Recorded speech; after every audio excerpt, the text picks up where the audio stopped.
ने हमला क्यों किया था? तो मेरा ख्याल में कि 2-3 गलतफ़हमियाँ थी या 2-3 खुशफ़हमियाँ थी। पहली गलतफ़हमी ये थी कि जी पाकिस्तान आइसोलेटेड है। दूसरी गलतफ़हमी ये थी कि पाकिस्तान के इकोनॉमिक हालात जो हैं वो तंग हैं। तीसरी गलतफ़हमी ये थी कि पाकिस्तान की अवाम और जो फ़ौज है उसके बीच में रंजिश है। तो इन्होंने कहा कि जी ये बेहतरीन मौका है इसको। तो मेरा ख्याल में कि पहली 2 गलतफ़हमियाँ तो दूर हो गई। है और ये है कि सक्सेसफुली उन्होंने ये मॉडल गुजरात में लागू किया और वही गुजरात का हमारा मुसलमान भाई अब बड़े आराम से चैन से रहता है और देश की हमारे हिंदुस्तान की तरक्की में अपना रोल अदा कर रहा है। उन्होंने यही चीज भुज से पाकिस्तान के लिए भी कही, भाई कमाओ खाओ, कमाओ खाओ, चैन से रहो, सब रहोगे तो उसके बाद रोटी हासिल होगी। अब देखना इनका राफेल का प्रोग्राम जो है वो तकरीबन ठप हो गया है। अब ये दोबारा से कह रहे हैं कि नहीं जनाब राफेल वाले जो है ना वो फ्रांस वाले गलत निकले, उन्होंने सोर्स कोड नहीं दिया, उन्होंने जो है ना राफेल को जो है ना वो अच्छा जहाज नहीं बनाया, सही पेंट नहीं किया। और बाय द वे कल मेरे पास एक पुराना फौजी आया हुआ था, तो वो मुझे बता रहा था कि चाइना ने जो उनके JF-10 तैयारे हैं उनके ऊपर उन्होंने उन तीनों तैयारों के जो सिंबल्स होते हैं वो मार्क कर दिए हैं चेसी के ऊपर, जिसमें राफेल है, जिसमें इनका वो जो सखोई है, जिसमें मिग है, तो वो उन्होंने उसके ऊपर जो ना मार्क कर दिए हैं कि जनाब ये है वो तैयारा जो इन सारे तैयारों को गिरा लेता है। यहाँ के डॉक्टर साहब के मरीजों का इलाज कर रहे हैं, हमारे PM साहब कह रहे हैं कि आप यार रोटी खा लो, मौज करो, काम करो, रोजगार पे लगो, पढ़ाई पे लगो, और नहीं तो हमारी गोली तो है ही है। हाँ, और आपने बड़े तंज में कहा कि उन्होंने कभी गोली नहीं चलाई होगी। बिल्कुल, हमारे यहाँ जिस आदमी को जिस काम के लिए रखा जाता है, जिसका जो काम है वही करता है। हमारे यहाँ प्राइम मिनिस्टर साहब नेक सलाह देने के लिए हैं। और रही बात गोली की, तो जब कोई बदमाश नहीं मानेगा तो वो एजेंसी को बोलेंगे, मिलिट्री को बोलेंगे, और मिलिट्री डिसाइड करेगी कब। आपको पता है पहलगाम होने के बाद 10 दिन तक इसी हमारे भारत में लोग सवाल पूछते रहे कि पाकिस्तान को कब सबक सिखाया जाएगा, कब। Hi viewers, this is me Rabaha Imran and you're watching my YouTube channel. Viewers सबसे पहले चैनल को सब्सक्राइब करें, वीडियो को लाइक करें, शेयर करें और बेल आइकॉन ऑन करना मत भूलिएगा, क्योंकि आज हमें इंडिया से ज्वाइन किया है अवनीश शर्मा जी ने और पाकिस्तान से हमें ज्वाइन किया है मेजर रजा ने। Thank you so much Avneesh sir, thank you so much major साहब, आप दोनों के वक्त का बेहद शुक्रिया। Thank you Riba, thank you.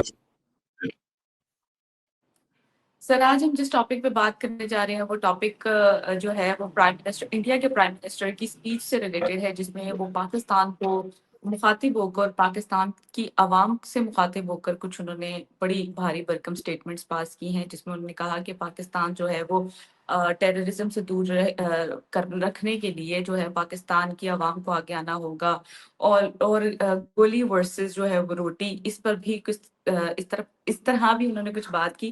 तो सारी चीजें डिस्कस करेंगे। तो आगाज जो है हम मेजर साहब की जानिब से करते हैं। मेजर साहब क्या कहना चाहेंगे आप इनके स्टेटमेंट्स को लेकर?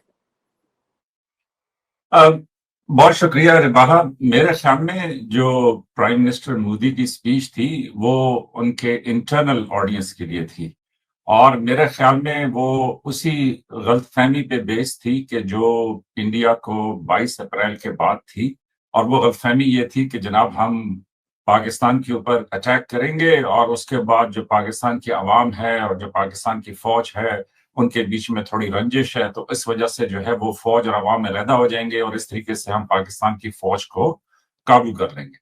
और अभी भी प्राइम मिनिस्टर मोदी, और ये प्राइम मिनिस्टर मोदी की जो स्पीच है आपने सुनवाई भी थी, उसमें वो कह रहे हैं कि जनाब रोटी खाओ, मजे करो, वरना मेरी गोली तो है ही। तो अब मुझे ये बताएं कि इसमें पाकिस्तान की आवाम के लिए क्या मैसेज है? जो यंग लोग हैं उनके लिए जो है वो ये मैसेज है कि जो पाकिस्तान के यंग लोग हैं, तो पाकिस्तान के यंग लोग जो हैं वो इससे क्या मैसेज लेंगे? वो मैसेज ये लेंगे कि जनाब प्राइम मिनिस्टर मोदी साहब इंडिया के इतने बड़े prime minister, third time prime minister, ताकि प्राइम मिनिस्टर मोदी ने जो बातचीत की है उसमें इंडिया का मीडिया ये कह रहा है कि उन्होंने पाकिस्तान की आवाम को, आप तो फिर भी अवाम का लफ्ज इस्तेमाल कर रही है ना, वरना वो तो ये कह रहे हैं कि पाकिस्तान के नौजवानों को उन्होंने पैगाम दिया। तो मेरा ख्याल में कि प्राइम मिनिस्टर मोदी ने इससे पहले कुछ बेहतर स्पीचेस की थी कि जिसमें एक दफा उन्होंने जिक्र किया था कि जनाब आओ मुकाबला करना है तो गुर्बत मिटाने का मुकाबला करते हैं, टेक्नोलॉजी में आगे बढ़ने का मुकाबला करते हैं, मतलब इस तरह की बातें की। तो ये दोहरी पॉलिसी तो नहीं चल सकती कि आप एक ही जुमले में कहें कि जनाब रोटी खाओ मजे करो और साथ ही कहें वरना मेरी गोली तो है ही। अब गोली तो आपने चला के देख ली, अब उससे आपने क्या हासिल किया? बल्कि आपको काफी सारे हकाइक का पता चल गया कि पाकिस्तान जो है वो ये दो दो तीन देखें, सोचना ये चाहिए कि इंडिया ने हमला क्यों किया था। तो मेरा ख्याल में कि दो तीन गलतफहमियां थी या दो तीन खुशफहमियां थी। पहली गलतफहमी ये थी कि जी पाकिस्तान आइसोलेटेड है। दूसरी गलतफहमी ये थी कि पाकिस्तान के इकोनॉमिक हालात जो हैं वो तंग हैं। तीसरी गलतफहमी ये थी कि पाकिस्तान की आवाम और जो फौज है उसके बीच में रंजिश है। तो इन्होंने कहा कि जी ये बेहतरीन मौका है इसको। तो मेरा ख्याल में कि पहली दो गलतफहमियां तो दूर हो गई कि जनाब पता चल गया कि जी पाकिस्तान वो तनहा नहीं है। दूसरी गलतफहमी भी दूर होगी कि पाकिस्तान इन हालात में भी अपना दिफा अपना मुकाबला कर सकता है।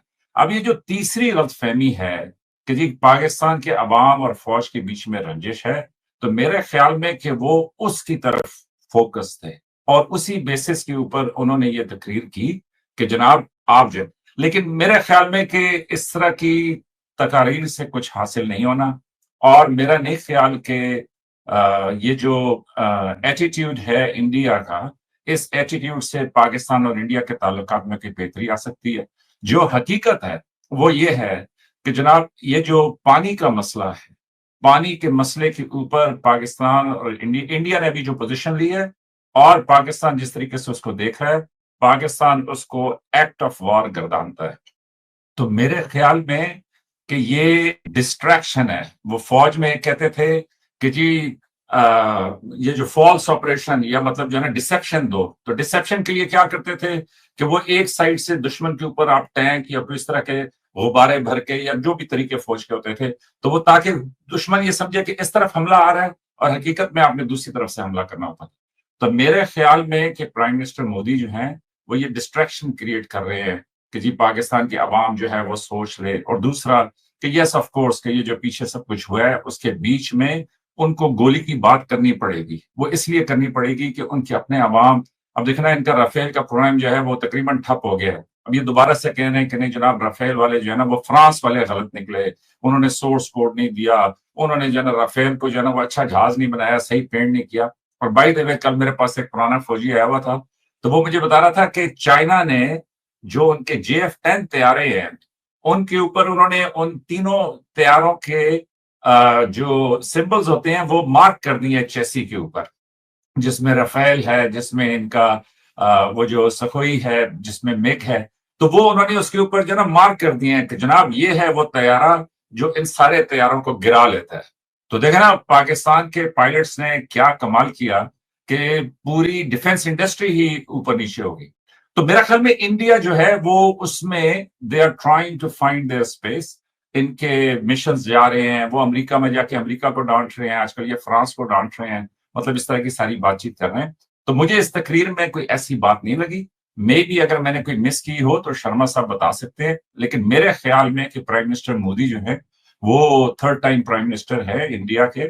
और मेरा ख्याल में कि थर्ड टाइम प्राइम मिनिस्टर जो है उनको रीजन में जब बात करनी चाहिए तो ऐसी करनी चाहिए कि जो, अगर वो चाहते भी हैं कि पाकिस्तान के नौजवान उनकी बातचीत सुने, तो उनको कोई ऐसी बात करनी चाहिए कि जो सुनने लायक हो। लेकिन ये बातचीत कि जिसमें वो कहें कि जी रोटी खाओ वरना मेरी गोली तो है ही, अब पता नहीं वो डिस्प्रिन की गोली कह रहे थे या वो कोई जो है ना पैरासिटामोल या कोई इस तरह की कोई या कोई हाजमे की गोली देना चाहते हैं, वो एक अलग बात है। लेकिन मुझे जो गोली समझ आई है वो बेसिकली वो बंदूक की गोली है कि जिसकी तरफ वो इशारा कर रहे थे। सर आजकल तो मैक्रोन भी जो है अपनी बीवी से मार खा रहे हैं, उनकी बड़ी सोशल मीडिया पे वायरल है। हाँ जी जनाब, वो तो अब मोदी साहब के तो मेरा ख्याल में वाइफ है ही नहीं, तो वो इसलिए वो तो आजाद है ना जी। हम्म, तो अवनीश सर आपकी जाने पड़ते हैं, क्या कहना चाहेंगे प्राइम मिनिस्टर नरेंद्र मोदी की स्पीच के हवाले से और जो मैसेज वो पाकिस्तान को देना चाह रहे हैं उस पर? अरे वाह, सबसे पहले तो शुरुआती इंटरटेनमेंट के लिए मेजर साहब को बहुत बहुत शुक्रिया, बहुत बहुत धन्यवाद। पहले सुन लेते हैं मोदी साहब ने कहा क्या। आतंक की बीमारी से मुक्त करेंगे, पाकिस्तान के अवाम को आगे आना हो, पाकिस्तान के नौजवानों को आगे सुख की जिंदगी जियो, रोटी खाओ, वरना मेरी गोली तो है ही। ठीक, ये बताइए, अपनी ही औलाद जो 1947 में 14 तारीख को, अगस्त का महीना, निकल गई हो, बहक गई हो, बाद में उन्हीं में से एक बच्चा जो है और बहक गया हो, सरक गया हो, बांग्लादेश हो गया हो, अगर वहां की आवाम को, वहां की जनरेशन्स को, वहां के यंग जनरेशन को स्पेशली हमारे पीएम साहब ये कह रहे हैं, तो इसमें बुरा क्या है? अच्छा, रोटी की तो जरूरत है, उस सच्चाई से तो पाकिस्तान इनकार नहीं कर सकता। रोटी की जरूरत हमें भी है, रोटी की जरूरत हर आदमी को होती है। किसी के कनस्तर में आटा होता है, वो रोटी बना लेता है, किसी का कनस्तर खाली होता है तो उसे रोटी तलाशनी पड़ती है।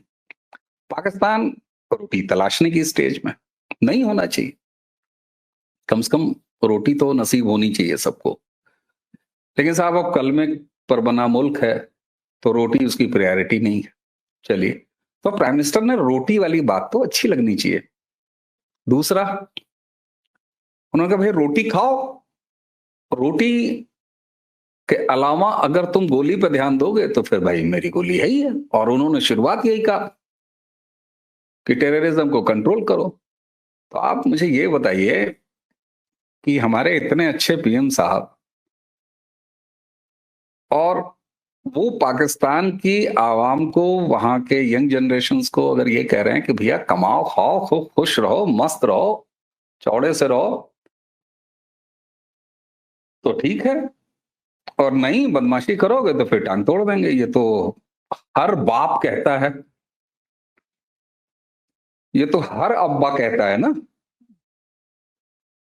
तो ये तो जिम्मेदारी होती है अब्बाओं की कि वो कहें, वो बताएं कि कायदे से सुधर ले, पढ़ाई कर ठीक से, ये मैक्रोन वगैरह के चक्करों में मत उलझ, उनका जो हशर हो रहा है वो उस पर ध्यान मत दे, पढ़ाई कर ले, खाना पीना खा ले बढ़िया से, और नहीं तो चार लपाड़ लगाएंगे। ये तो हर बाप का नैतिक दायित्व है। हिंदी का एक शब्द है नैतिक दायित्व, है मॉरल रिस्पॉन्सिबिलिटी। तो हमारे पीएम साहब ने यही कहा, साथ में टेररिज्म के लिए भी कहा। और सवाल ये है कि पीएम साहब ने किसके लिए कहा और कहां कहा। वो भुज में थे, और भुज आता है गुजरात में, जहां से नरेंद्र मोदी साहब आते हैं, 3 बार के वहां के चीफ मिनिस्टर रह चुके हैं। और गुजरात में आप आलमी हिस्ट्री उठा के देख लीजिए, 1947 से पहले और 1947 से बाद से लेके, और जब तक मोदी साहब वहां के सीएम नहीं थे तब तक गुजरात का सबसे बड़ा एक शहर होता है अहमदाबाद। सूरत एक और अच्छा शहर है, बड़ा शहर है, बड़ौदा एक शहर है, बड़ोदरा एक शहर है। कोई ऐसा हफ्ता नहीं बीतता था मेजर साहब जब वहां पर क्लैश नहीं होता था, हिंदू मुस्लिम क्लैश हमेशा होता, कोई ऐसा हफ्ता नहीं। लेकिन जब से नरेंद्र मोदी साहब वहां के सीएम बने, एक आध महीने के बाद या 2 महीने, 4 महीने, 6 महीने के बाद, बिल्कुल आज हिस्ट्री है साहब, गुजरात में कोई क्लैश नहीं होता। हो सकता है मेजर साहब को गोधरा ट्रेन याद आ जाए, जिसमें 52 हिंदू, जैसे पहलगाम में अभी आपने भेजा और 52 हिंदू नाम पूछ के उन्होंने मार दिए, 26 मार दिए, वैसे ही वहां पे 52 हिंदू से भरे हुए जो हमारे पिलग्रिम्स थे उनके बोगी को आग लगा दिया था।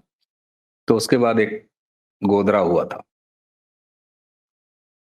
मैं गुजरात गया, मैं यूपी से हूं, हजारों किलोमीटर दूर है वो स्टेट।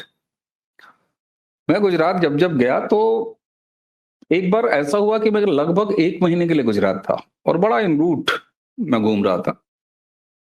तो मैं कोशिश करता था ये पूछने की, बिना कोई आम आदमियों से, जैसे ऑटो वाला हो गया उससे पूछा, कभी टैक्सी वाला हो गया उससे पूछा, कहीं निकल गए उससे पूछा, टुकड़े टुकड़े में मैंने पूछा। तो जानते हैं क्या पता चला? कि हिंदू मुस्लिम क्लैशेस बंद होने का सबसे बड़ा रीजन ये था, उन्होंने कहा कि साहब, और ये मुस्लिम कम्युनिटी और हिंदू कम्युनिटी इन दोनों ने बताया, ऐसा नहीं है कि कोई एक कम्युनिटी ने बताया।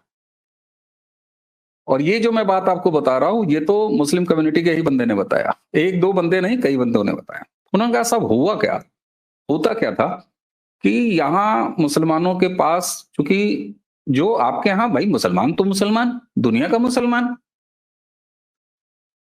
तो वो मदरसा पहली प्रायोरिटी, फिर भी उसको स्कूल भेजा जाता था। तो एजुकेशन की कमी है, यहाँ भी है। ये अलग बात है कि तालीम का बराबर मौका है, उसके बाद भी तालीम हासिल न करना, उसकी अपनी एक वजह है। 10 बाई 10 का एक कमरा, एक किचन, एक टॉयलेट, और उसमें एक मियाँ बीबी और उनके 18 बच्चे, 14 बच्चे, 15 बच्चे, तो व्हाट नेचुरल है कि तालीम की कमी है। तो वो मुझे जो पता चला कि उन लोगों ने ये बताया कि साहब यहाँ क्लैशेस इसलिए होते थे कि मुसलमानों के पास इन जनरल गंवाने के लिए कुछ नहीं होता था, करने के लिए कुछ नहीं होता था, बचाने के लिए कुछ नहीं होता था। इसलिए कोई भी अगर अफवाह भी आ जाती थी तो वो हिंदू कम्युनिटी की, मोहल्ले की तरफ निकल जाते थे, जहां मिक्स आबादी है उन घरों की तरफ निकल जाते थे, और फिर दुकानें जला देना, गाड़ियां तोड़ देना, उसमें से कुछ निकाल लेना, उसको कबाड़ की दुकान पर बेच देना, कुछ पैसे हासिल हो जाना। फिर उसने कहा कि मोदी साहब जब सीएम बन के आए तो उन्होंने सबको काम पे लगा दिया, सबको काम पे लगा दिया। बोला तुम पढ़ाई नहीं की हो, ठीक है, तुम वॉशर बनाते हो, तुम्हारे पास कोई हुनर है, चलो ये हुनर हासिल कर लो, ये हुनर हासिल करके तुम अपना काम कर लो। और धीरे धीरे 1-2 सालों के अंदर हुआ क्या, वो जो मुस्लिम कम्युनिटी के बच्चे या यंगस्टर्स या उनमें से और वाली एज वाले थे, जो खामखा इधर उधर निकल के, क्योंकि देखिए आपका जब अपना कुछ नुकसान होने को नहीं होता ना, तो फिर आप दूसरे को नुकसान करते हो, क्योंकि आप जब निकल जाते हो बाहर तो आपको ये कम से कम डर नहीं रहता कि यार घर पीछे जो है मेरी दुकान भी फूंक दी जाएगी या मेरी गाड़ी का भी नुकसान हो जाएगा। अब जब मोदी साहब बीइंग ए चीफ मिनिस्टर वहां उन्होंने सबको काम पे लगा दिया, तो जानते हैं क्या हुआ? फिर क्लैशेस के समय निकलने में ये होता था, यार हम अपना काम करें, 4 रोजी कमाएं, या फिर हम क्लैश करने निकले मौलाना के भड़काने पे। इसी के साथ साथ एक चीज और भी होती थी, यार अगर हम निकल गए किसी दूसरे की टपड़ी जलाने तो हमारी टपड़ी कोई फूंक आएगा, क्योंकि अब टपड़ी थी, अब काम था। तो मोदी साहब बड़े पुराने मजे हुए खिलाड़ी हैं, वो जानते हैं कंट्रोल कैसे किया जाता है और कैसे सही रास्ते पर डाला जाता है। और ये है कि सक्सेसफुली उन्होंने ये मॉडल गुजरात में लागू किया, और वही गुजरात का हमारा मुसलमान भाई अब बड़े आराम से चैन से रहता है और देश की, हमारे हिंदुस्तान की तरक्की में अपना रोल अदा कर रहा है। उन्होंने यही चीज भुज से पाकिस्तान के लिए भी कही, भाई कमाओ खाओ, कमाओ खाओ, चैन से रहो, सब रहोगे तो उसके बाद रोटी हासिल होगी, रोटी हासिल होगी तो ठीक है। जब रोटी हासिल नहीं होती ना, पाकिस्तान में क्या हो रहा है आप मुझे ये बताइए। किसने कहा था ये एडवेंचर आसिम मुनीर को कि वो जिन्ना इस जमाने का बन के घूमे और ये कहें कि हिंदू और मुसलमान 2 अलग कौमें हैं? जो जिन्ना कहता था वही वो आज कहें। किसने कहा था उनको? किसी मिलिट्री मैन का ये काम है? किसी मिलिट्री चीफ का ये काम होता है कहना? उसको अपनी गोली, अपनी वर्दी, अपने देश की सुरक्षा, अपनी ड्यूटी से मतलब होता है कि मुस्लिम और हिंदू 2 अलग अलग कौमें हैं, एक साथ नहीं रह सकती। पाकिस्तान की सबसे बड़ी दिक्कत है, पाकिस्तान में जो जिस काम के लिए है वो काम वो करता नहीं, उसके अलावा बाकी सब काम करता है। मिलिट्री को गोलियों से मतलब होना चाहिए तो लिपस्टिक बेचते हैं, लिपस्टिक बनाते हैं, साबुन बनाते हैं, फ्रिज बनाते हैं। अब जिस मिलिट्री को लिपस्टिक बेचने की आदत लग पड़ी हो, उससे गोली चलती है, फिर बताते हैं कि या सुखोई कर दिया, वाह सुखोई कर दिया। अरे भाई तो ट्रॉली में लाद के हमें दिखाओ ना कहां है। वो तो पाकिस्तान से हो नहीं रहा। पुकार चीन की, पानी के लिए इंडिया, बचाव के लिए चीन, पैसों के लिए IMF, रोटी के लिए। क्या हाल बना रखा है साहब मुल्क का आपने, क्या हाल बना रखा है। तो हमारे प्राइम मिनिस्टर ने बड़ी कायदे से बताई है, और मुझे लग रहा है कि रिबाहा आपको इस पर अलग से सिंगल वीडियोस करने चाहिए, मेजर साहब के साथ अकेले बात करनी चाहिए, अपनी आवाम को, अपने बच्चों को, अपने लोगों को ये बताना चाहिए कि मोदी साहब ने बिल्कुल सही कहा है, पढ़ो लिखो, काम करो, रोटी का मामला सही करो। और नहीं तो ये तो हर बाप कहता है कि अगर पढ़ोगे लिखोगे नहीं, कायदे से नहीं लगोगे, काम पे नहीं लगोगे तो फिर पीटूंगा पकड़ के। मोदी जी ने यही कहा, और भाई बाप तो हैं, इसमें तो कोई दो राय नहीं है।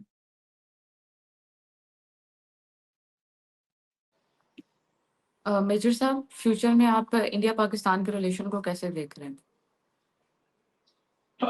फ्यूचर से पहले जहां तारीफ बनती है, मैं तो खुले दिल से तारीफ करने का कायल हूं। तो शर्मा साहब ने ये जो बाप वाली इस्तेलाह इस्तेमाल की, इसको मैंने खूब इंजॉय किया और मैंने इसको बड़े गौर से और तवज्जो से सुना भी। लेकिन वो क्या कहते हैं कि हजारों ख्वाहिशें ऐसी कि हर ख्वाहिश पे दम निकले, बहुत निकले मेरे अरमा पर फिर भी कम निकले। तो मोदी साहब 74 साल के हैं या 75 साल के हैं। मेरा ख्याल में इस उम्र में वो सारी जिंदगी, मेरा ख्याल में उन्होंने कभी गोली चलाई नहीं सिवाय दंगे फसाद के। तो इस उम्र में वो हिकमत की गोलियां दें, वो तो ठीक है, मुझे समझ आती है कि कोई हकीम साहब का वो रूप धार लें तो फिर तो बेहतर है। लेकिन अगर वो ये जो 6-7 मई को जो वाकया हुआ उसके बाद भी कहें कि सुख चैन की जिंदगी जियो, रोटी खाओ, वरना मेरी गोली तो है ही, तो मेरे ख्याल में कि ये बात जो है ये वो क्या कहते हैं इसको, बनती नहीं है प्राइम मिनिस्टर मोदी की कि वो पाकिस्तान के लोगों के साथ ये बात करें। तो बाकी ये है कि जी ठीक है, ये कह सकते हैं कि जनाब ये हमारा काम है बताना, सब कुछ करना, लेकिन हकीकत ये है कि पाकिस्तान की आवाम को जो शऊर नहीं था, वो शऊर भी अब पाकिस्तान की आवाम को मिल गया है। क्योंकि ये जो बातचीत हुई है ना बीच में रिबाहा, ये जो 6-7 मई को हमारा सारा कुछ हुआ है, तो ये बातचीत करने के बाद जो हकीकत है वो ये है कि पाकिस्तान के अवाम को अच्छी तरीके से पता चल गया है कि हिंदुस्तान बुनियादी तौर पे इस इलाके में अपनी एक अजारादारी और वो सब कुछ चाहता है। और उनको अपनी अफवाज के ऊपर एक दफा फिर से यकीन आ गया है कि हमारी अफवाज माशाल्लाह से इस काबिल हैं कि वो हिंदुस्तान को मुंह तोड़ जवाब देने की सलाहियत रखती है। हाँ, ये बात ठीक है कि पाकिस्तान की इकोनॉमी इस टाइम पे, लेकिन अब अल्लाह का शुक्र है कि वो रिकवरी के फेज से आ चुकी है। और मेरे ख्याल में इसके बाद आप देखेंगे कि पाकिस्तान किस तरीके से ये अपने जो है ना इकोनॉमिक मामला को ठीक करेगा। वो एक बात इनकी दुरुस्त है IMF वाली, लेकिन गवर्नमेंट इसके ऊपर कोशिश कर रही है, उस पर नंबर्स बहुत अच्छे हैं। और आप ये देखें कि इवन जंग के दौरान IMF ने पाकिस्तान की साथ जो उनके मामला थे, उन्होंने उसके ऊपर कंप्लीट सेटिस्फेक्शन का इजहार किया। और उससे भी बढ़ के पाकिस्तान को ये जो 6 से लेके 10-12 मई तक जो कुछ हुआ, उससे पाकिस्तान को एक ऐसी तहरीक मिली है कि मैं समझता हूं कि पाकिस्तान बहुत बेहतर अपने मामलात को आगे लेके चलेगा। और पाकिस्तान के ऊपर जो एतमाद बढ़ा है अरब मुल्कों का, और जो एतमाद बढ़ा है चाइना का, और जो एतमाद बढ़ा है दुनिया के बाकी मुल्कों का, तो मेरा ख्याल में कि पाकिस्तान इंडिया में, पता है रिबा क्या बहस हो रही है इंडिया में? ये बहस हो रही है कि जनाब पाकिस्तान को इंडिया के बराबर लाके खड़ा कर दिया। वो हाइफिनेटेड कहते थे कि जी पहले ये कहते थे कि हम डी हाइफन कर देंगे, जिस तरह वो होता है ना इंडो डैश। आपने कोई एक लिंक मैंने अपने प्राइम मिनिस्टर को सुनवाया, आप जरा लिंक शो कर दें, रिबा को देखिए मेजर साहब, मैं चाहता नहीं कि आपके वीडियोस के नीचे जो है ना वो पब्लिक आपको भला बुरा कहे। मैं आपसे बात करता हूँ, नीचे पब्लिक आपको बड़ा अच्छा कह रही होती, तो मैं वही ग्राउंड चाहता हूँ, मैं ग्राउंड चाह रहा हूँ। मैं आपका हिमायती हूँ साहब, मैं बिल्कुल अपने PM को फॉलो कर रहा हूँ, रोटी खाओ मौज करो, है ना। तो मैं आपसे कह रहा हूँ कि अगर वाकई कोई ऐसी बात हो रही हो तो आप मेरे को लिंक दे दें, शो कर दें अपना मोबाइल में, प्लीज। मैं आपको बिल्कुल लिंक दे दूंगा, लेकिन वो इस तरह करते हैं कि मैं आपका नंबर मेरे पास है, वो link please please please, I will show that, मैं इनबॉक्स मैं ये कह रहा हूँ कि नहीं वो मेरे पास मैं नहीं चाहता, मैं कतई नहीं चाहता कि नीचे पब्लिक जो है ना वो फिर आपको अच्छा नहीं लगता। रिबाहा एक काम करते हैं ना कि मैं वो जो लिंक है वो इसके बाद आपको भेज दूंगा, आप अपने प्रोग्राम के आखिर में वो लिंक लगा दीजिएगा। अगर वो ठीक हुआ तो ठीक, नहीं ठीक हुआ तो आप सबके पास हक है कि उसको रिजेक्ट कर दें। लेकिन हकीकत ये है कि पब्लिक ने फिर भी शर्मा साहब मुझे गालियां ही देनी है, वो इसलिए देनी है। अरे क्या सुन लेना, क्या 3-4 इल्जाम है। एक इल्जाम ये है कि जी क्या कहते हैं ये जी सेल्फ डिनाइल में है, ये कभी बात सुनते ही नहीं है। एक इल्जाम ये है कि जनाब ये पाकिस्तान ने ना हटधर्मी, ये मेजर ने मानना ही नहीं है। हालांकि मैं आपको एक बात बताऊं शर्मा साहब, कि मैं जाती तौर पे बात सुन के समझने की कोशिश करता हूँ।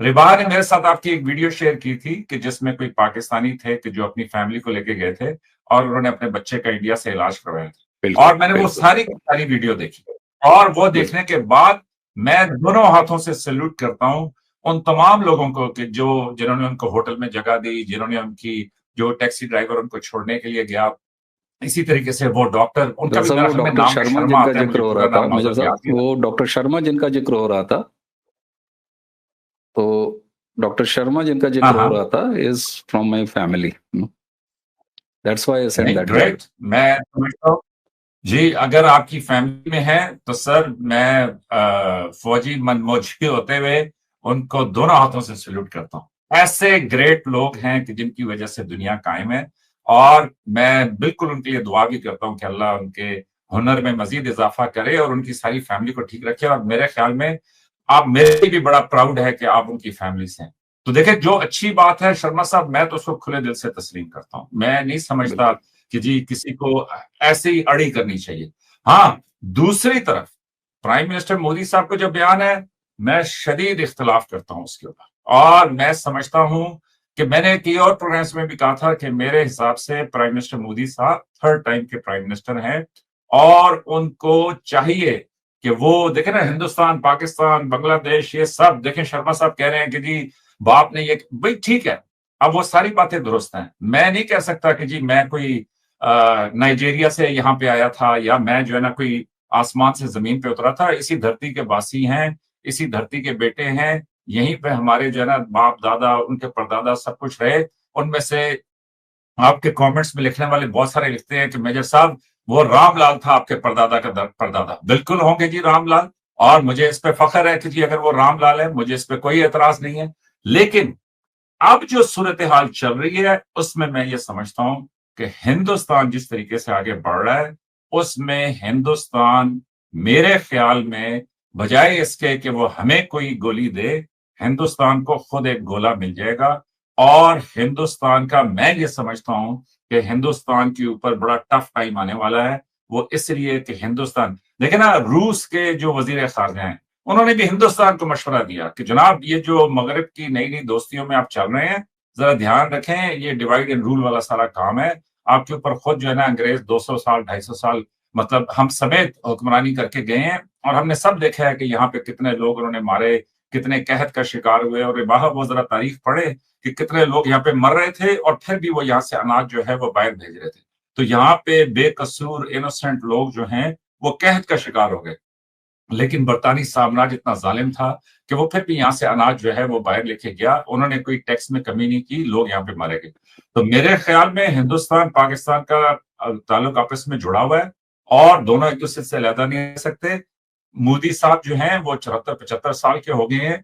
उन्होंने काफी कुछ दवाइयां ले भी रहे होंगे, कुछ मतलब वो जाहिर है कि काफी टाइम फ्री होते हैं, फैमिली के मामला नहीं देखते। तो वो कोई हकीमाना गोलियां दें, कोई इस तरह की बातें करें हिकमत की, तो वो तो अच्छी लगेंगी। लेकिन इस उम्र में अगर वो गोली चलाने की धमकी दे, और उससे मुराद की फौजी गोली हो या बंदूक की गोली हो, तो मेरा ख्याल में कि उस बात में इतना असर नहीं है। मेरा ख्याल में कि अगर वो चाहते भी थे कि पाकिस्तान में कोई ऑडियंस उनकी बात सुने, तो वो ऑडियंस उनकी बात नहीं सुनेंगे। तो इसलिए मैं तो जाती तौर पे अमन का और इसका वो हूं। ये जो वीडियो इन्होंने रिक्वेस्ट की है शर्मा साहब ने, ये मैं जरूर लिंक निकाल के आप लोगों को भेजूंगा, वो आप बेशक शेयर कर दीजिएगा। लेकिन मेरे ख्याल में शर्मा साहब भी, जिस तरह भी उन्होंने कहा डॉक्टर शर्मा जो है वो इनकी फैमिली से ताल्लुक रखते हैं, तो मेरे ख्याल में कि ये हैं अच्छी मिसालें कि जो हमें लोगों के साथ शेयर करनी चाहिए। और मैं जाती तौर पे अगेन उनको कॉम्प्लीमेंट पेश करता हूं। तो ये है मेरा ओपिनियन रिबाहा, कि जहां तक स्पीच का मामला है, मैं समझता हूं कि ये एक अच्छी स्पीच नहीं थी। मैं ये समझता हूं कि ये स्पीच उनकी इंटरनल ऑडियंस के लिए थी। और दूसरा, शर्मा साहब की तवज्जो सिर्फ इस बात पे दिलाना चाहूंगा कि जब आप गोधरा के उन 58 हिंदू यात्रियों की बात करते हैं ना कि जी जो पिलग्रिमेज के लिए जा रहे थे और जिनकी ट्रेन को आग लगी और वो इंसिडेंट हुआ, तो वहां पे उन 1000 मुसलमानों को जो कत्ल किया गया गुजरात में, उनको भी जिक्र कर दिया करें, ताकि पूरी बात समझ में आ जाए कि उन 58 के बदले में 1000 से ज्यादा जो है वो कत्ल हुए। 2,500 से ज्यादा जो है वो जख्मी हुए, और उसके बाद उनका कोई मदावा नहीं हुआ, किसी को सजा नहीं मिली, कोई लोग किसी ढाई नहीं चढ़े, बस वो सब कुछ हो गया। अब जाहिर है जब इतना जुल्म सितम हो जाए तो उसके बाद से जो मुसलमान वहां पे क्या जिंदगी गुजारेगा वो आप मुझसे बेहतर समझ सकती हैं। दूसरा कि मैं इनको साचार कमेटी रिपोर्ट की तरफ भी तवज्जो दिलाना चाहूंगा कि मुसलमान इस टाइम तक भी हिंदुस्तान का सबसे पसमानदा तबका है। फिर ये कह रहे थे कि जी 18 बच्चे 16 बच्चे, रिबाहा आप प्लीज एक रिसर्च कर ले और मुझे बता दें कि जी पूरे हिंदुस्तान में कितने ऐसे मुसलमान हैं कि जिनके 18 बच्चे हैं। तो मेरा ख्याल में शायद एक भी नहीं निकले। लेकिन ये जो बिलअमूम एक स्वीपिंग स्टेटमेंट के जरिए आप ये साबित कर दें कि मुसलमानों का सिवाय इसके कोई काम ही नहीं है कि वो बच्चे पैदा करें, इसके सिवा कोई काम ही नहीं है कि वो मरने मारने पे उतर आए, इसके सिवा कोई काम ही नहीं है कि उनमें कोई अक्ल शऊर की बात हो। अब मिसाल ये है कि इन्हीं के एक कॉलीग जो है वो बार बार ये कहते हैं कि जी ये मुसलमान तो है ही वो कि जो दूसरों को मार दे। ऐसी कोई बात नहीं है। कुरान पाक में वो आयत है कि लकुम दीनकुम वलिय दीन, कि तुम आपके लिए आपका दीन और मेरे लिए मेरा दीन। तो इस पे मेरे, और जब मुसलमान तो हिंदुस्तान पे हुक्मरान भी रहे तो क्या उन्होंने सारे हिंदुओं को खत्म कर दिया? तो मेरे ख्याल में कि इतना ये जो है एक एक एक एक सख्त व्यू लेने की बजाय एक एक मैं ये कहूंगा कि जी कंडीशन, कि जी आपने एक प्रिज्म लगाया हुआ है उसी के जरिए आप मुसलमान को देख रहे हैं, तो मेरा ख्याल में कि उनसे कोई फायदा नहीं होना, कुछ नहीं होना। तो ये मेरी ओपिनियन है और मैं समझता हूं कि मोदी साहब जो है वो अब थर्ड टाइम प्राइम मिनिस्टर हैं, और अभी ये सब कुछ होने के बाद भी अगर वो यही बातें कर रहे हैं कि जी गोली चलानी है, तो आपने 6 मई को भी चला ली थी, आगे भी चला लीजिएगा। और फिर जो है ना वो होगा सिर्फ ये कि वो जो चाइना के जहाज है उस पे अभी 3 तैयारों का आया है, तो फिर वहां पे 10 तैयारे हो जाएंगे, तो फिर उनकी बाकी चीजों के ऊपर भी वो निशान लगना शुरू हो जाएंगे कि ये भी गिरा दिया वो भी गिरा दिया, तो उससे क्या असर होगा? सर शर्मा साहब आप प्लीज जनाब बढ़ते हैं, और लास्ट सवाल आपसे है कि पाकिस्तान और इंडिया का फ्यूचर आप क्या देख रहे हैं? ठीक है। हाँ, चूंकि तुमने जब फ्यूचर के बारे में पूछा था आपने रिबाहा, तो मेजर साहब ने कहा कि नहीं अभी प्रेजेंट देखना जरूरी है। असदुद्दीन ओवैसी साहब हमारे यहाँ एक लीडर हैं और इस समय ऑल पार्टी डेलीगेशन लेके वो बाहर गए हुए हैं।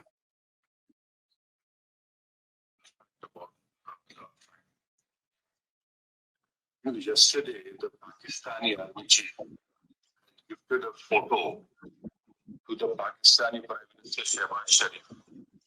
President of Pakistan was there, the Speaker of National Assembly was there. And these stupid jokers, they want to compete with India. They had given a photograph of a 2019 Chinese army drill. It's a victory for India. Now, this is what Pakistan indulges in. They cannot even give a proper photograph.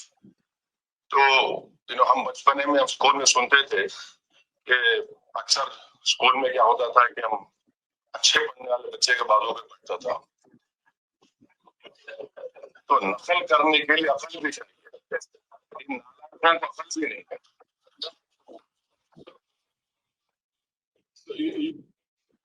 मैंने नहीं कहा। अच्छा, मैं सही सुनाई नहीं दिया?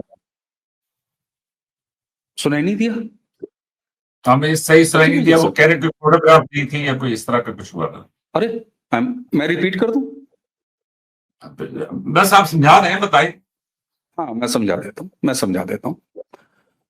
ओवैसी साहब ने ये कहा कि आपके यहाँ आर्मी ने आपके पीएम को एक तस्वीर भेंट की और उसमें वो जो तस्वीर थी उसमें चाइनीज आर्मी की एक ड्रिल थी, उस ड्रिल की तस्वीर ये कहते हुए पेश करी कि ये साहब देखो हमारी मिलिट्री ने ऐसे ऐसे करा और इंडिया की ऐसी तैसी हो गई। वो कह रहे थे ये पाकिस्तान के मिलिट्री के है, और उसको गूगल फोटोज में आजकल डाल लीजिए तो तुरंत निकल के चला आता है। तो वो नकल के लिए अकल वाली बात कह रहे थे। और आप भी लगातार, एक बार भी आपने ये नहीं कहा कि हमारे तैयारे, आपने कहा चीन ये कर देगा, चीन वैसा कर देगा, हम तुर्की को बोलेंगे ऐसा हो जाएगा। हम अरब ममालिक ने हमको कहा कि वाह बेटा वाह, बहुत अच्छा, खूबसूरत, क्या बात है। फिर आपने कहा हाँ हमको IMF ने पैसा दे दिया, हमारा पानी इंडिया ने रोक रखा है, और एक आदमी 72 साल का बुजुर्ग हमारे शानदार पीएम साहब, बिल्कुल हम मुझ शर्मा जी जैसे शर्मा जी आपके लिए अच्छे, वैसे हमारे पीएम साहब भी कितने अच्छे। हमारे यहाँ के डॉक्टर साहब के मरीजों का इलाज कर रहे हैं। हमारे पीएम साहब कह रहे हैं कि आप यार रोटी खा लो, मौज करो, काम करो, रोजगार पे लगो, पढ़ाई पे लगो, और नहीं तो हमारी गोली तो है ही है। हाँ, और आपने बड़े तंज में कहा कि उन्होंने कभी गोली नहीं चलाई होगी। बिल्कुल, हमारे यहाँ जिस आदमी को जिस काम के लिए रखा जाता है, जिसका जो काम है वही करता है। हमारे यहाँ प्राइम मिनिस्टर साहब नेक सलाह देने के लिए हैं। और रही बात गोली की, तो जब कोई बदमाश नहीं मानेगा तो वो एजेंसी को बोलेंगे, मिलिट्री को बोलेंगे, और मिलिट्री डिसाइड करेगी कब। आपको पता है पहलगाम होने के बाद 10 दिन तक इसी हमारे भारत में लोग सवाल पूछते रहे कि पाकिस्तान को कब सबक सिखाया जाएगा, कब सबक सिखाया जाएगा, लेकिन 10 दिन का टाइम लगा। और 10 दिन का टाइम लगा, मिलिट्री को अपना डिसीजन लेना था, मिलिट्री ने अपना डिसीजन दिया और 3 दिन में काम लगा दिया। तो बिल्कुल नरेंद्र मोदी साहब ने कभी गोली नहीं चलाई होगी। ईश्वर करे कि हमारा प्राइम मिनिस्टर कभी गोली न चलाए। हम इलेक्टेड प्राइम मिनिस्टर लेके आते हैं साहब, डेमोक्रेसी के अंदर लेके आते हैं साहब। हमारे यहाँ कोई जनरल देश नहीं चलाता, और प्राउडली हमारा जनरल अपने ऑफिसर्स में बैठता है, अपने सरहदों की रक्षा करता है साहब। वो जानते हैं, हमारे जनरल, हमारे सेना के लोग जानते हैं कि उनका काम क्या है। हमारे यहाँ कभी कोई जनरल आपके यहाँ तख्ता उलटने जैसी शैली में काम नहीं करता। इसलिए हमारा पीएम कलम चलाएगा, दिमाग चलाएगा, और रोटी की बात पहले करेगा, बाद में गोली की बात इसलिए सुना देगा क्योंकि पाकिस्तान अगर अपनी आदत से बाज नहीं आएगा तो ऑपरेशन सिंदूर अभी रुका नहीं है, हमने होल्ड पर रखा हुआ है, और इसलिए गोली की बात हमारा प्राइम मिनिस्टर करेगा साहब। क्यों? क्योंकि हमने 3 दिन में सुधारा है साहब। हम 6 तारीख की रात को हमने टेररिस्ट कैंपों को ठिकाने लगाया था, और आपको ठिकाने लगाने के बाद बता दिया था, जैसे ठीक उसी तरह जैसे यूएस ने आपको ओसामा बिन लादेन को ठिकाने लगाने के तुरंत बाद बता दिया था। क्योंकि ये इंटरनेशनल रवायत है कि नॉन मिलिट्री ऑपरेशंस करने के बाद अगर कोई बाहर का मुल्क करता है किसी मुल्क में, तो वो ऑपरेशन को एग्जीक्यूट करने के बाद बता देता है, तब तक जब तक कि वो मिलिट्री ऑपरेशन नहीं हो। हमने पहली रात को टेररिस्टों पर हमले किए और टेररिस्ट अटैक करके उनके हमने कैंप्स तबाह किए, उनके अड्डे तबाह किए, और आपको बता दिया। लेकिन आपके साथ प्रॉब्लम क्या है? आपने उसको पाकिस्तान पर हमला मान लिया। क्यों? आपने पाकिस्तानी सिविलियंस पे नहीं, बल्कि आपने तो जनरल्स पे मान लिया हमला, क्योंकि आपके लिए टेररिस्ट जो है वो मुजाहिद हैं, और आपके मुशर्रफ हो, चाहे आपके इमरान खान साहब हो, वो तो शहीदों का दर्जा दिए आते हैं। तो आपके लिए वो सिविलियन से बहुत बड़े एसेट हैं आपके लिए, तो इसलिए आपको ये बात लग गई। वरना आपको कायदे से हमने पहले दिन ऑपरेशन करके टेररिस्टों को खत्म कर दिया था। उसके बाद चुप रहते, आप कहते हैं हाँ साहब ठीक है, हम भी टेररिस्ट से लड़ रहे हैं, बेहतर है, आपने काम कर दिया, हमारे पास वैसे ही थोड़ी सी तंगी है, बारूद आपका खर्च हुआ। लेकिन नहीं, आप तो उनको अपना जो है हीरो मानते हैं। तो प्रॉब्लम ये आपकी है। इसलिए सेल्फ रिलायंस बनने की ही सलाह दे रहे हैं प्राइम मिनिस्टर। वो कह रहे हैं कि अपने पैरों पर खड़े होने की कोशिश करिए। बहुत देर हो गई है, 1947 से बहुत देर हो गई है पाकिस्तान के लिए, सच बताएं बहुत देर हो गई है। कभी चाइना से मदद, कभी सऊदिया के नाम पर खड़े हो जाना। क्यों भाई? वहां भी अब परेशानी हो रही है, वो भी अब तबीयत उनकी भी हलकान हो रही है। वो पाकिस्तान का मतलब भिखारी समझने लगे हैं बेचारे। वाकई इतने सारे नंबर्स ऑफ भिखारीज वहां से डिपोर्ट किए जा रहे हैं। पूरा मतलब अब ठीक नहीं लगता पड़ोस में इतना कोई दिक्कत हो। तो प्राइम मिनिस्टर साहब क्या गलत कह रहे हैं भाई? और गोली किसको कह रहे हैं? गोली कह रहे थे कि मेजर साहब को गोली मार देंगे, रिवाहा को गोली मार देंगे। नहीं, हाफिज सईद के अभी खानदानी बचे हैं, उनको गोली मारेंगे। यस, मारेंगे। अगर आपके यहां से मेडिकल वीजा पर आता है तो क्या यहाँ पर बाघा बॉर्डर क्रॉस करते हुए गोली मार देते हैं? हम जानते हैं कि सिविलियंस और टेररिस्टों में फर्क क्या होता है। आपको ये फर्क नहीं पता क्योंकि आपका वो फिल्टर ही नहीं है। पाकिस्तान की आवाम की हालत बना दी गई है कि उनको ये फर्क करना ही नहीं सिखाया गया। एक सिविलियन में, एक आम आदमी, एक आम पाकिस्तानी और टेररिस्ट में फर्क क्या होता है। ये प्रॉब्लम है। इस प्रॉब्लम से हम निकालना चाह रहे हैं। इस प्रॉब्लम से सऊदीया भी आपको निकालना चाह रहा है। इस प्रॉब्लम से जिसको भी आप मालिक मान रहे हैं, आपको भरे ऑपरेशंस के बीच में अगर आईएमएफ ने आपके कटोरे में पैसे सिर्फ इसलिए डाल दिए, तो इसीलिए डाले साहब कि रोटी खाओ, यही तो कह रहे हैं पीएम साहब। हम चाह रहे हैं, हमारे पीएम साहब चाह रहे हैं, ये मैसेज उनका था। और गोली का मैसेज आपके लिए नहीं था, गोली का मैसेज रिबा के लिए नहीं था, गोली का मैसेज एक पाकिस्तानी सिविलियंस के लिए नहीं है। गोली का मैसेज टेररिस्टों के लिए है जो हमारे यहां घुसते हैं और हमारे सिटीजन्स को तबाह करते हैं, उनकी जान लेते हैं। हमारे यहां ओवैसी साहब ने जवाब दे दिया, लगातार जवाब दे रहे हैं। इसलिए आपसे 1.5 गुना मुसलमान यहां पर रखे हुए हैं हम, और बड़े कायदे से बड़े आराम से रहते हैं हम सारे। फिर कभी दिक्कतें होती हैं तो उन दिक्कतों को आपस में निपटा लेते हैं। तो इन एडवाइसेस को अच्छे तरह से लेना चाहिए, और पाकिस्तान को सिर्फ एक काम करने की जरूरत है रिबा, सिविलियंस और टेररिस्टों में फर्क, ये करना आवाम को आना चाहिए। और इसमें सबसे बड़ा अगर कोई रोड़ा है तो वो आपके यहाँ की मिलिट्री है, क्योंकि आपके यहाँ डेमोक्रेसी तो है नहीं, लीडर्स का तो हाल आपने बुरा करके रखा हुआ है। तो मिलिट्री आपके यहाँ है, और मिलिट्री एडवेंचर करती रहेगी, क्योंकि इंडिया से अगर पंगा खत्म तो मिलिट्री का धंधा खत्म। रिबा, मुझे अभी कहीं जाना होगा, वो घर में हम दोनों चलते हैं ना साहब, हम दोनों चलते हैं सर, दोनों चलते हैं। मैं सिर्फ जाते हुए आपको स्क्रीन पे शेयर कर देता हूँ, वो इससे पहले कि आप लोग मुझे फिर वो कहें। ये करण थापर आज साहब कोई नहीं हैं, कहेगा, आपको- आज मेजर साहब को कोई नहीं कहेगा, आज मेजर साहब को ये देखें, नीचे लिखा हुआ है India is getting rehyphenated with Pakistan. मैं बस इसको दिखाना चाह रहा था, आप बाद में इसको शेयर कर दीजिएगा। बस शर्मा साहब घर में बॉस का हुक्म आ गया है के जी खत्म, तो फौजी नहीं हुक्म साहब, है बिल्कुल सर। बिल्कुल मैक्रोन साहब की हालत देखने के बाद जो है, अब तो मतलब कोई सवाल ही नहीं बनता कि किसी को 1 सेकंड्स के लिए भी रोका जाए। बिल्कुल शर्मा साहब, आपकी यही बातें बहुत बहुत जबरदस्त है, ये जो बरजस्ता आप बोलते हैं ना उर्दू में, जबरदस्त। Thank you sir, nice meeting. Thank you Okay, so sir. much, Major Okay, sir. sir. Thank you so much.